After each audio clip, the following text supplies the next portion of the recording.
One, two. One, two. What's up, world? Yo, high in the heavens, low in the streets, above the clouds, soul in the beats, lost in the sunshine, where we should meet. Yes, good vibration. So, how many clauses do I have? Two. I have 2 clauses here. What kinds of clauses? That's right. Good. When we have teachers that have been in the field for many, many years, those are gems. I consider those teachers gems. I've learned so much from staff that I've even supervised. I've been their supervisor. And it would be a sad shame if they were losing their jobs because they're not qualified on paper to hold those positions. Yes, we want to raise the bar for quality, absolutely.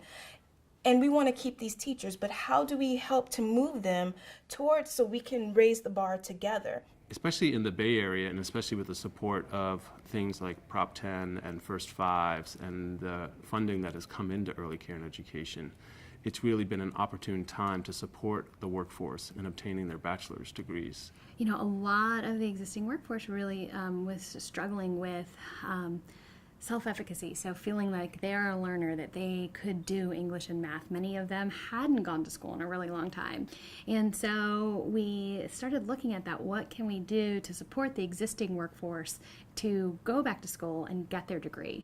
Joining foundations it's a jump. It's a jump, and it's a fear. Like when you have people that are, especially when we're talking about math skills or English writing skills, when English isn't their first language, they do what's comfortable. So a lot of times they have lots and lots of units in child development because, again, they're professionals, they're experts in this, they have the experience. But there are other components of that with higher education, you know, degree attainment. My name is Dorothy Graham, and I work at Sojourner Truth Chakira Development Center. I've been taking classes at 4 different colleges. My first classes was at Merritt College, and I transferred over to Contra Costa College, then I went to Vista College, and I went to Laney College. And yes, and I even went to a class at UC Berkeley for business. I've been taking classes since 1993. But English is my hardest subject, getting my grammar in the right place and so on and so forth. Foundation opened up doors for me. I think it's opened up doors for a lot of the students because the group that we're in English, everyone enjoy the teacher, the concept, and it's so energizing. But I just want to thank each and every one of you for your dedication and taking the time out. Ms. Dorothy Graham. I am going to celebrate it with my teachers, let them know how proud I am of myself, and I'm getting ready to take that English class that I always procrastinate on. So now I'm confident to go ahead and take that English 96. Yes. Back in Sri Lanka, I had a school of my own where I taught children from 3 years onwards. And being here, I had to start my career all over again. Even though I have experience working with children, what I do now needs that paper qualification. And when you have a bachelor's degree, the experience counts. Whatever I say has a value because I'm speaking in a professional's point of view. It's kind of a recognition.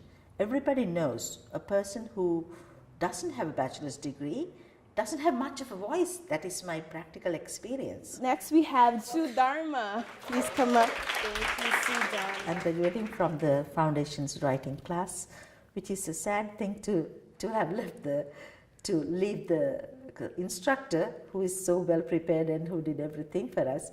And it's a happy one because I have made progress. As each cohort and group move their way through the programs like the ones at San Francisco State, it starts to create a groundswell of people wanting to go back and achieve their education. There is nothing more powerful than teachers within each center going back and getting their degrees and inspiring their co-teachers and their co-workers and their assistants to go back and do the same. When these initial investments are made, and that teachers know that they're valued, and wherever they are on the spectrum of their education, we still want to support them. It's a win-win for everybody. Who would challenge that? It's a win-win for the individual, it's a win-win for the families, it's a win-win for the children, for the staff, for the community, for institutions, for the field, for the world. It could be a huge change, and so why not make these investments in teachers? Because they're the ones that are really doing the hard work of transforming education.